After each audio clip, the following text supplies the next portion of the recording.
اعوذ باللہ من الشیطان الرجیم، بسم اللہ الرحمن الرحیم۔ حضرت امام علی رضا علیہ السلام کا بتایا ہوا عمل کہ جس کے ذریعے آپ کے سارے گناہ معاف ہو جائیں گے اور پروردگار آپ کی روزی وسیع بنا دے گا، وسیع قرار دے گا۔ وہ کیا عمل ہے؟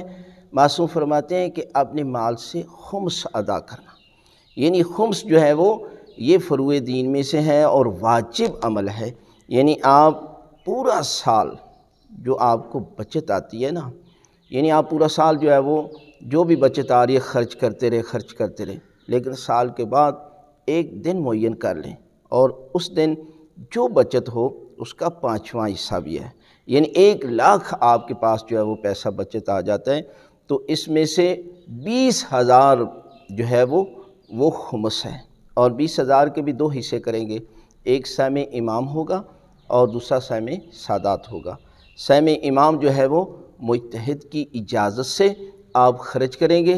اور سہم سادات یہ ہے سادات کے جو غریب اور مستحق لوگ ہیں ان پر اس پیسے کو خرچ کریں گے، تو دیکھنا پھر اس کے بعد پروردگار آپ کے کاروبار میں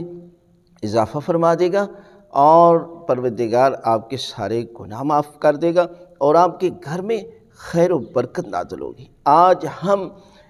جو اس قدر پریشانیوں میں مبتلا ہیں، اس کی وجہ یہ ہے کہ ہم نے اللہ کے واجبات کو ادا نہیں کیا۔ لوگ سمجھتے ہیں ہمارے پاس ہے ہی کچھ نہیں ہے۔ آپ نے دینا وہ ہے کہ جو آپ کی بچت ہے، یعنی اگر 1,000 روپیہ بھی بچ جاتا ہے تو آپ نے 1,000 روپے سے ہی خمس نکالنا ہے، لہٰذا اس عمل کو ضرور انجام دیجیے تو پروردگار آپ کے گناہ معاف کر دے۔